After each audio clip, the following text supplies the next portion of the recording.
Hi, this is Charlene Burke with Grow Because You Know. That's www.growbecauseyouknow.com. Welcome to Morning Mindset Cafe, where today we are discussing, are you afraid of your own ideas? How's that for a question? Are you afraid of your own ideas? It comes from the book Success Through a Positive Mental Attitude, of which I have a copy printed in 1969, and those joining me in the live stream, live today, you can download your PDF copy from the seat next to me. All right. How's that for an interesting topic? Are you afraid of your own ideas? One of the things that prevents us, stops us from seizing the now, seizing the opportunity we see in front of us, jumping in to doing something, is a certain timidity in the face of our own inspirations. How's that? We're a little bit afraid of our ideas when they first occur to us, and it could be because they seem novel or far-fetched. And there's no doubt about it, it does take a certain boldness to step out on an untested idea, and yet it's just that kind of boldness that produces the most spectacular results. And so here's an example. We have a well-known writer, Elsie Lee, who tells about Ruth Butler and her sister Eleanor, the daughters of a nationally known New York furrier. Okay. So Ruth says that her father was a frustrated painter. He had talent, but the need to earn a living left him no time to build a reputation as an artist. So he collected paintings. Later, he started buying paintings for Eleanor and Ruth.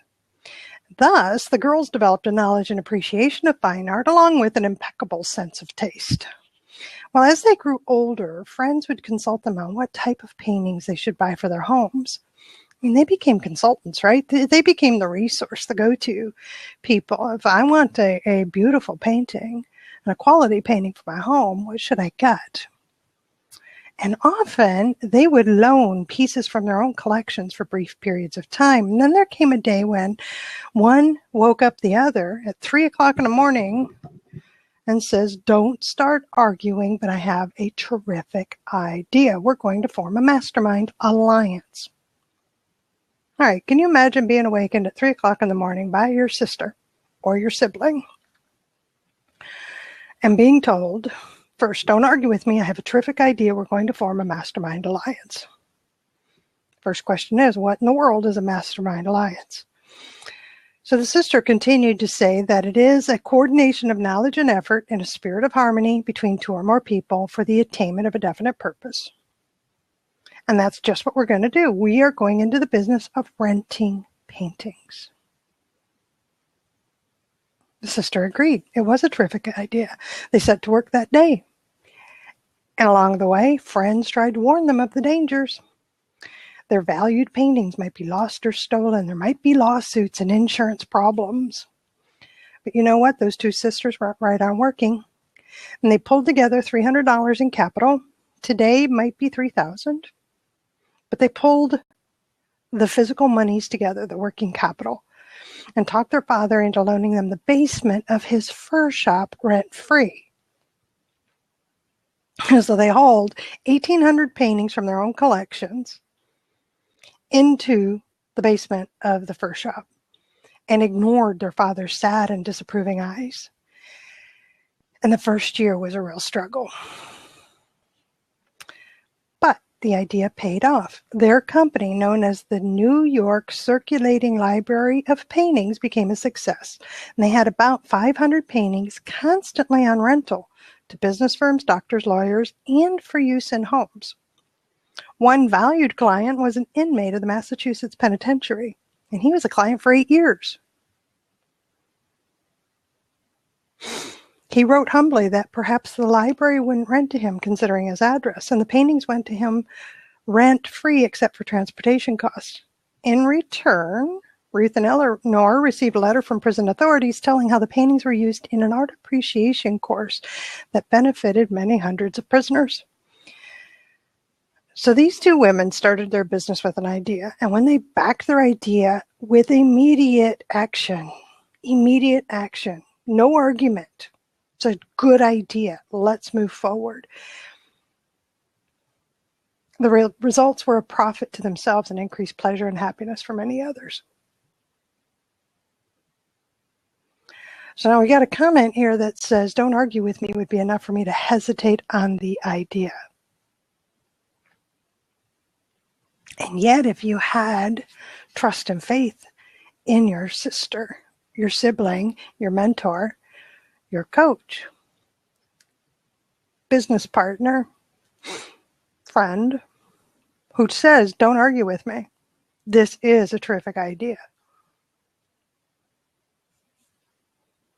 Now, I can tell you that, Cindy, if you came to me and said, don't argue with me, this is a terrific idea, I would have that response. Don't know you well enough to trust you.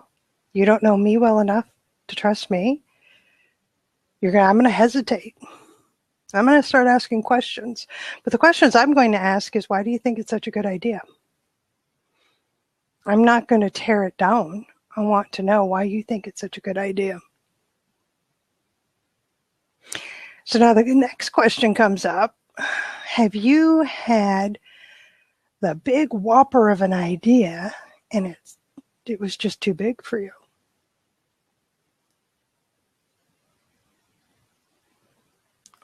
Earlier, similar to the fear of success. It's similar. It's similar. And it is fear. Fear is what holds us back. But let's take a look at what it looks like. Let's take a look at that, right? Negative mental attitude says, that'll never happen. It's too big. Here are all the arguments against it. That's a ridiculous idea, even though you know it could work.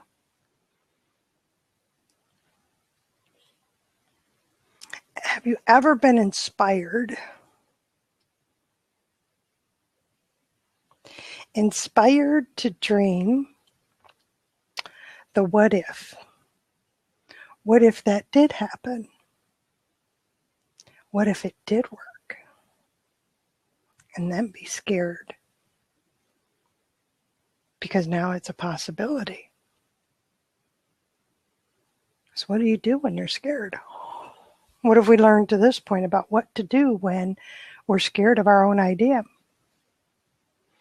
Positive mental attitude tells us what to do with it.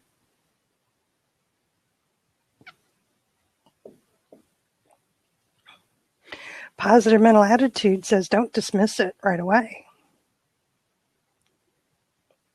Look into it a little further. Find someone else to make it happen. Sure, you can do that too. Make use of other people. Make use of other people's money. I mean, I'm in collaboration. I'm in partnership with quite a few different people on various projects because while I love what we're doing, I really don't want to do it by myself. I have a couple of things I'm doing completely by myself. And the others satisfy my need to train and to create something. And the other projects I'm working on and the work that I do satisfies a different need that I have, but it all supports my business.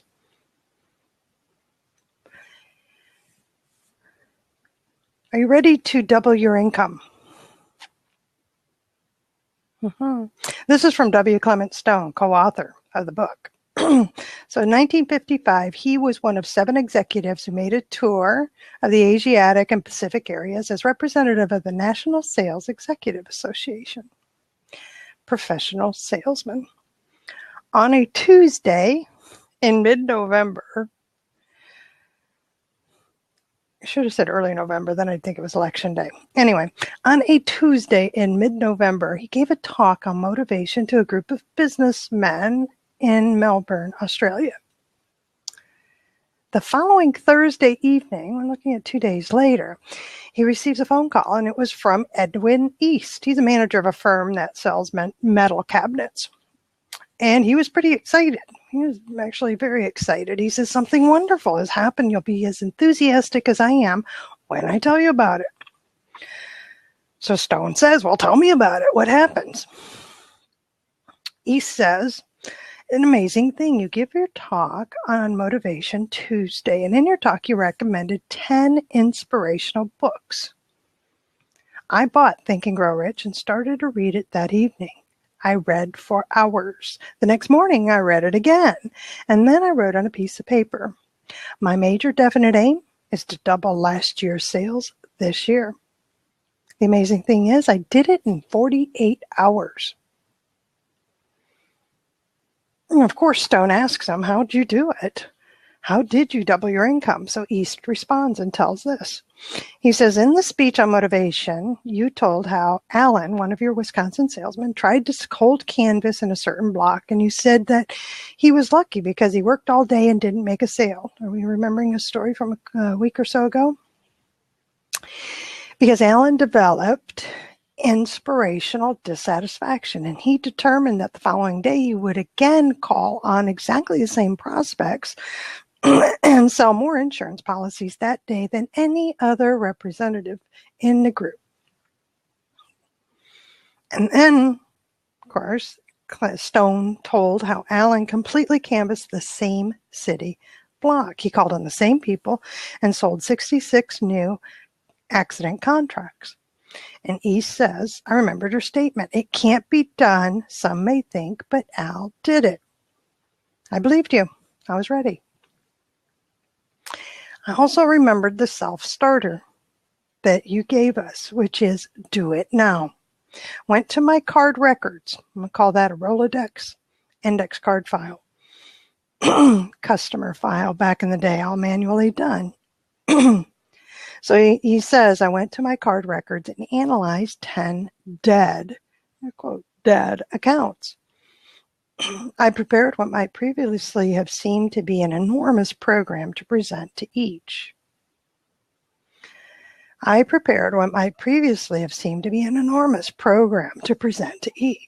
I'm already visualizing how intense and information-filled this presentation was.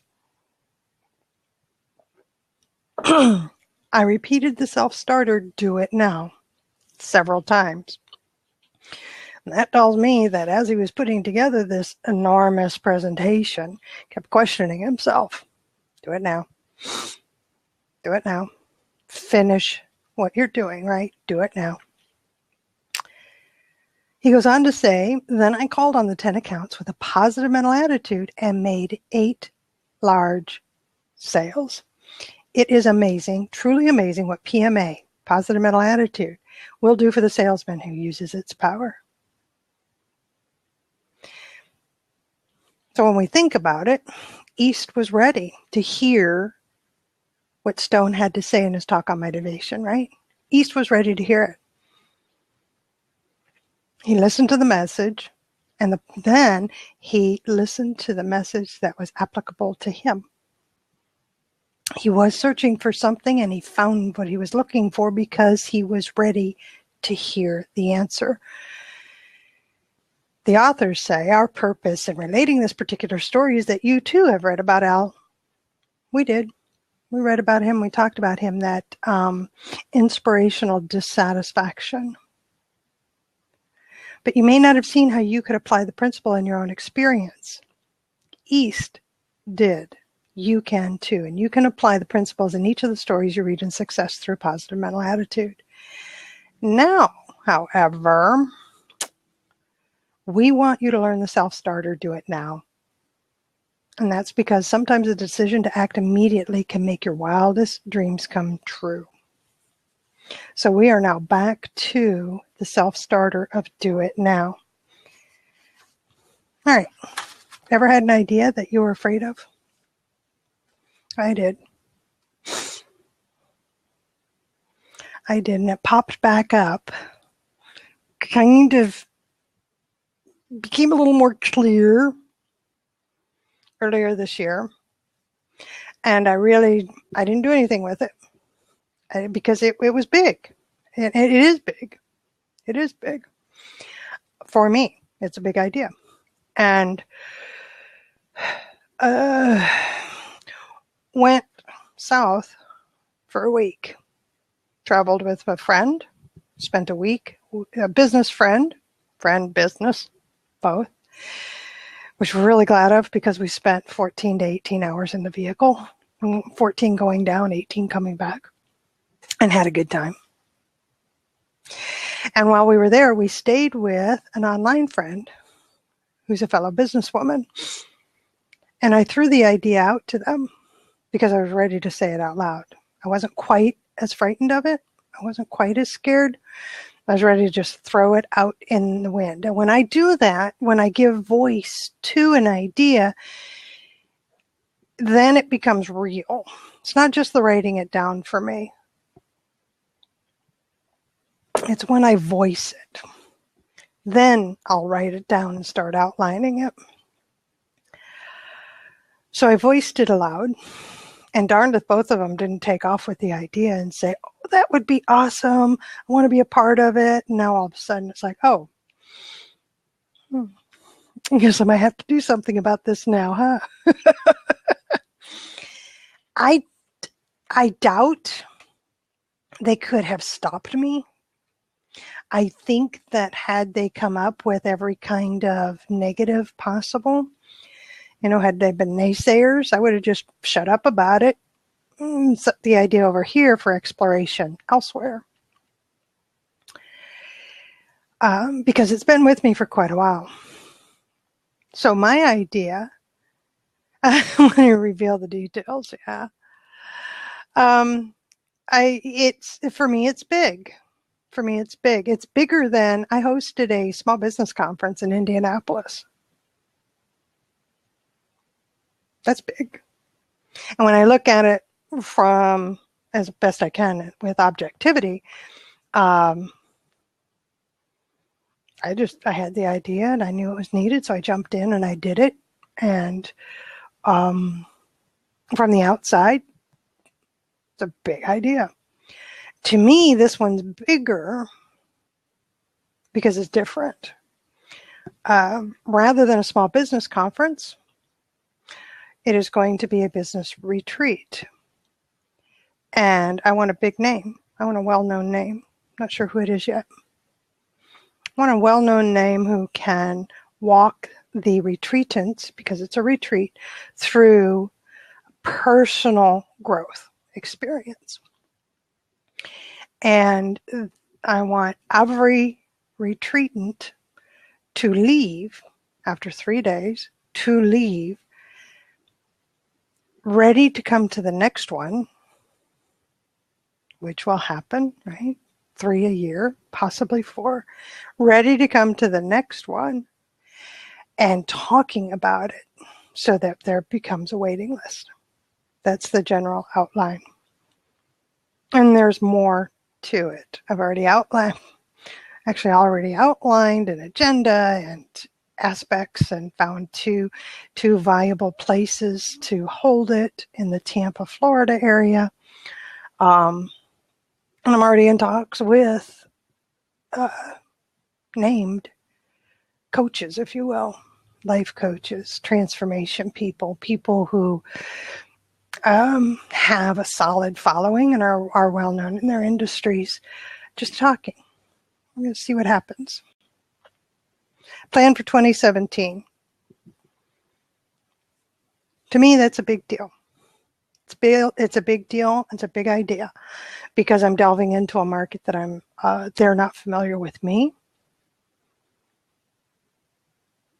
And it is more than just business. It goes personal on this one as a retreat. I'm planning a mastermind weekend in this region and for 2017. That one to me isn't a big deal. That one's not a big idea.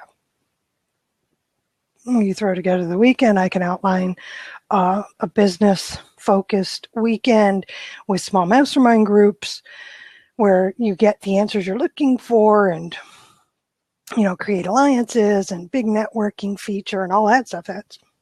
That I can do.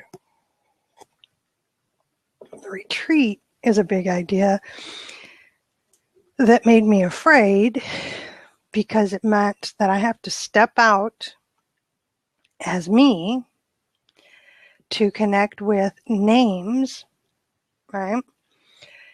And, it's putting me out there. I can do it for other people. It's doing it for myself. So that's mine. Anybody else? And I went with it.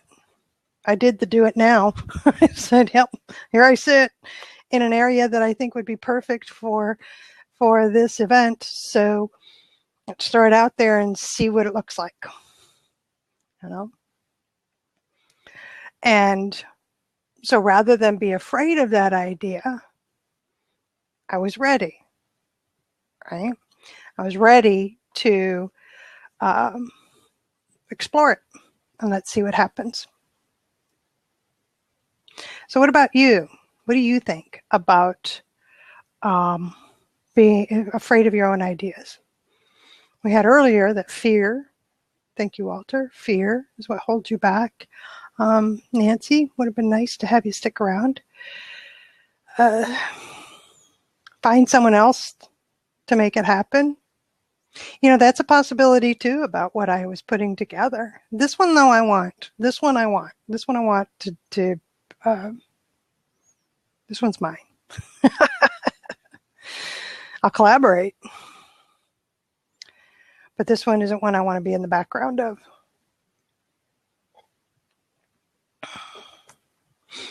So thoughts. What idea do you have that you're afraid of? And yet you think or would actually work. But you're the one that's holding yourself back. Do you have one? You don't have to share what it is. Just share that you have one. And they range. It's an idea. It's not like a startup of a $20 million business. It's not even the starting of a business. I love the concept of 10 times your income. If you're sitting in a space of you don't have enough revenue, you don't have enough personal income, you can really get afraid of your ideas, can't you? Yep, been there. See, that negative mental attitude jumps in and says, but it takes money to make money. What if I'm wrong? What if I'm in the wrong direction? What if it's a mistake? Now that I've been through it, and now that I'm on the other side, I can honestly say, could be, but what if it works? And am I really, truly laying everything on the line? Because what I just said about that negative mental attitude, questioning everything, even I was hearing myself in terms of, oh my God, it's like I laid everything on the line. I look at my checkbook. That means it'll be completely depleted. Really? It means there's a possibility I could lose my house. Everything's laid out. Really? No. There's the value of saying it out loud. There's the value to writing it down. If your idea sticks in your own head and you're afraid of it, say it out loud and put it on paper. Oh, good for you, Cindy. Positive News Month, Positive News Day. That's right. You created it 4 years ago. The dream was there.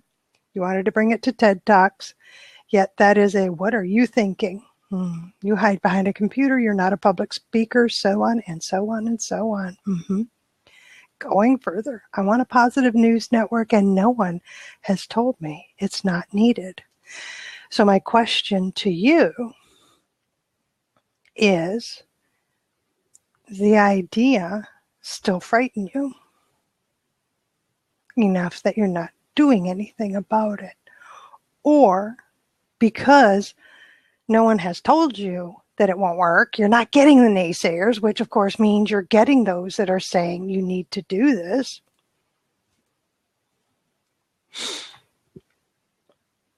Okay, so I shake in my boots thinking it is too big for me. This, honest to goodness, this is where a mastermind alliance comes in handy. And it doesn't have to be a structured mastermind group like what I facilitate. Instead, it could be seek out one or two like-minded people doing similar things to what it is you want to do. If it's already been done, it's time to connect with and have conversation with those who've done it or are doing it. Get out of your own head. Get into action.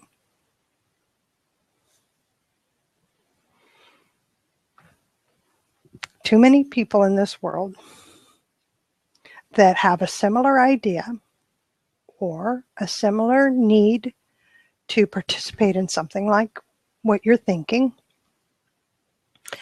for you to hold it all in your own head and not allow those other people to participate.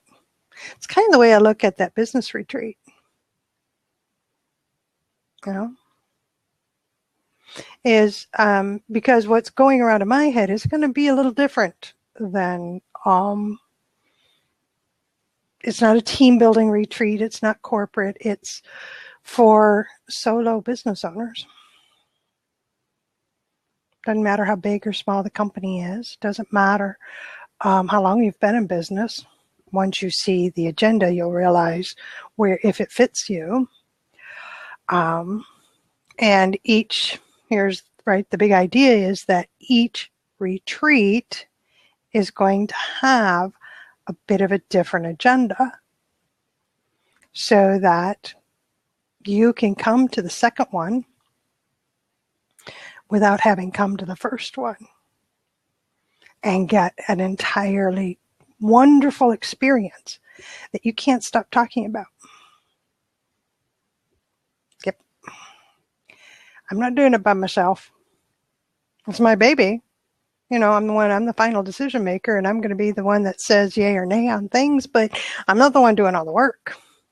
That's why I'm in talks with people now. And here's the interesting thing. And I'm wondering if maybe that's not what's happening to you, Cindy, is I said it aloud, and now I have people coming up and making appearances before me, and I'm recognizing them as either might be interested in attending, or let's talk further to see if maybe they're a possible draw name. You know, maybe they have what it is I'm looking for is for somebody to guide a group and then individuals through a terrific personal experience. I don't know yet until I talk to them, but they're showing up. So that do it now is coming into play on that side, which is, oh, I recognize, yeah, you could fit there. Not let's have a meeting in 2017. Oh no. Let's have a meeting now. Let's connect now and build a relationship so that I can determine over the upcoming months if this is going to work, if you will work within what I'm doing. All right, so it does take money you don't have now. Have the idea, infrastructure idea, even know exactly what the resources are that are needed. Blab has connected me with a couple of people who have resources that can help. Been saying it more and more, so it's starting to feel more real. And each year I add something to what I already have out there. And you're getting called on your ideas. So you're still shaking too much. You're still too scared of it to really move forward now. Bigger, as in get things really moving. But it looks to me that you are still moving forward with it. It's just at a very slow pace.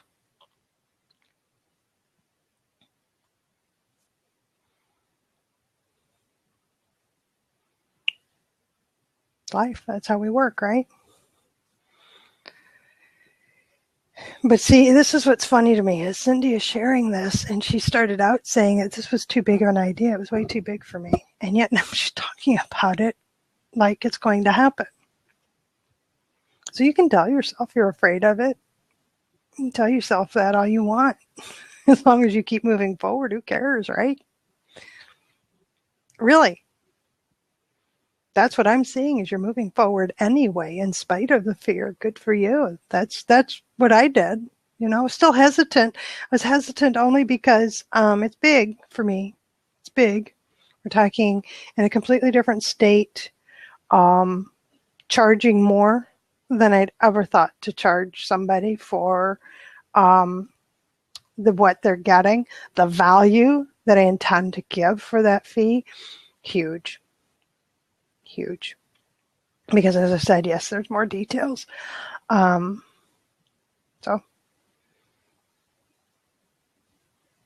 it's not as scary now that I've gotten into some motion on it, right? Maybe that's what's happening to Cindy and others, is that as we get into motion, the fear goes away. Could be why we are told the self-starter, do it now, to get us into action right away. And again, this doesn't mean that the big idea or the idea that scares you, maybe it won't drain your bank account. You just don't know until you start talking about it and get with other people. And I think that's one of the secrets, is getting with other people. For the big ideas. For the small ideas, it's a suck it up buttercup day for me. So this is one idea that I had because I was inspired by somebody else's use of this technique, except what he used was the telephone. And I with social anxiety, decided I was going to go one step further and challenge myself.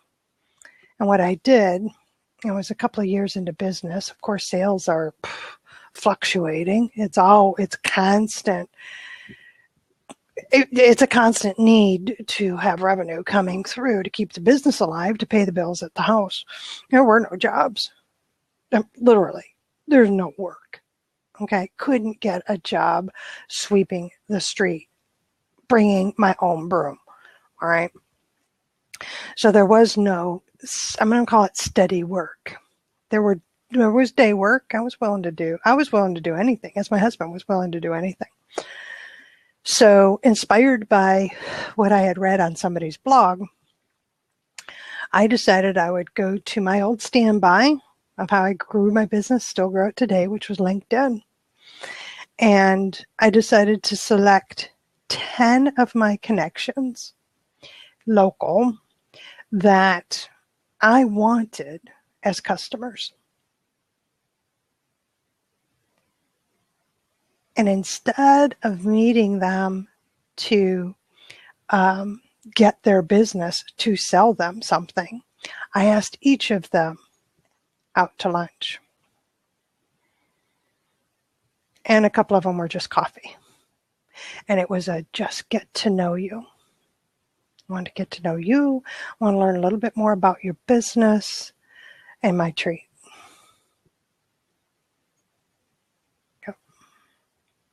And from those 10, I landed 2 new customers, and I got referrals because now they knew what I did and were inspired to say, oh, well, I'd like you to meet so-and-so. And I didn't sell them anything. And that was my introduction to basically social selling, what it really looks like, what it really looks like. It's beyond networking.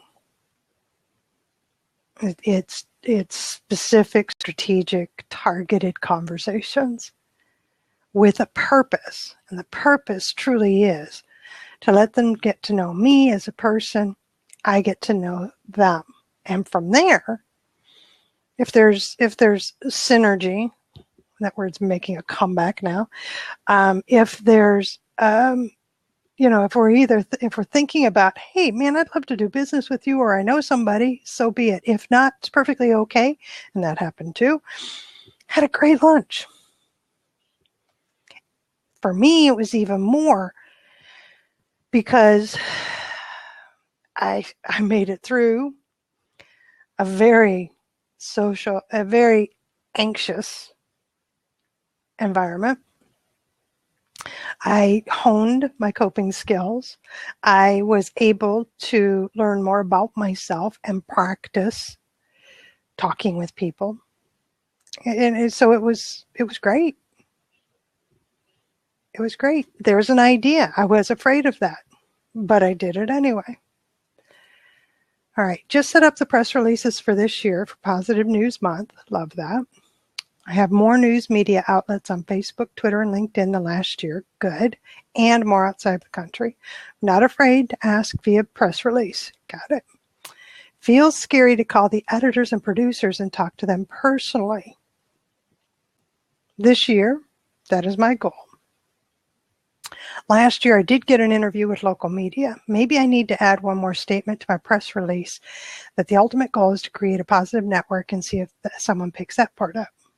I'm using Twitter this year, which I've not done in the past. I had not thought about that. So the part that actually scares you when you think about it is to actually call editors and producers and talk to them personally. Okay, I get that. And it's scary if you don't have a script. I love scripts. One of the things I work with people on is, especially with social selling, when I train people in group settings or personally, is we walk through scripting. What it actually sounds like, how you go from chat in a room like this, or in on LinkedIn and InMail or email or whatever chat on social media. Remember, it's social, so we're using social media. How to go from there to a phone call, a video chat, something, and what do you say? What do you say all along the way? And scripting just makes the world of difference. A world of difference. So I like the idea of specific conversations to get to know you with no sales. Yeah. It's learning to talk with a purpose, though. It means creating a script and memorizing it. Yes, it does. Oh, trust me, I flubbed. I have flubbed, and I may still flub some more. I had an outline, but I wasn't well versed in it. I wasn't well experienced, but I did it anyway. And I look back, and I was like, oh Lord, did you even mention the kind of work that you do? No. Did you hear when they asked what kind of work you do? No. Got caught up in my own anxiety and got going on some tangent about something silly. Okay. So yeah, there comes a point when I was willing to embarrass myself and live with it. But again, putting myself out there, I did it. Now, for me, those are big deals. You talk to a professional sales guy or gal, and they look at me and they say, well, that's nothing. It happens all the time. Yeah, right. Well, good for you. But what scares you? What scares you? And they have ideas that scare them, which makes me feel much better. Because we're a combination of things, right? And we all have our space. And when we want to step out of that space is when we have an idea that scares us. But if we step out of the space is when great things can happen for personal growth and for business growth. Pretty cool stuff. Hey, Cindy. Good to see you. So any other thoughts? I love what you're doing. I love the positive network. And as it grows, I love knowing over the past few weeks, I've learned a little bit more about it as time has passed. So what do you think of the idea that, if you catch yourself having an idea, you're inspired and you hold yourself back because you're afraid, and instead saying, do it now. Say it out loud. Get out and do something. Take some action on it.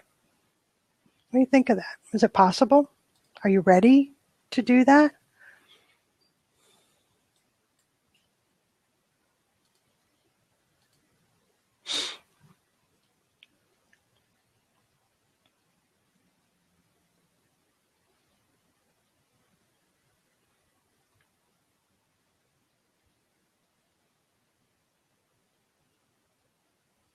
What else? What is an old idea that you had that you're not afraid of anymore? Because that's sometimes a way to stop being afraid, is to think back and say, you know what? There was a time I was really afraid to do something. There was a time, but I did it anyway, one time. And was it getting up in front of a group and speaking? Now I'm thinking in my own experiences, being in competition.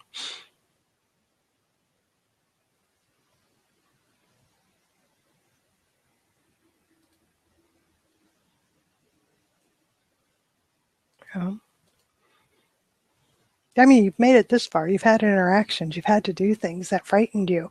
Well, what if just because it's your idea doesn't make it any less valuable? How's that for a thought?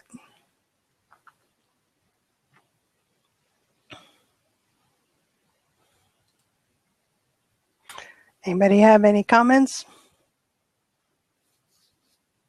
And Cindy's going to think about there was a time. Again, it's all very personal, isn't it? I'm not here to tell you what success is. You determine what success looks like to you. I'm not here to tell you if your idea is good, bad, or indifferent. You determine. You determine whether that idea is something you're going to act on. And if you know that it's a good idea, and you know that it will bring value to others and to yourself, then do it now.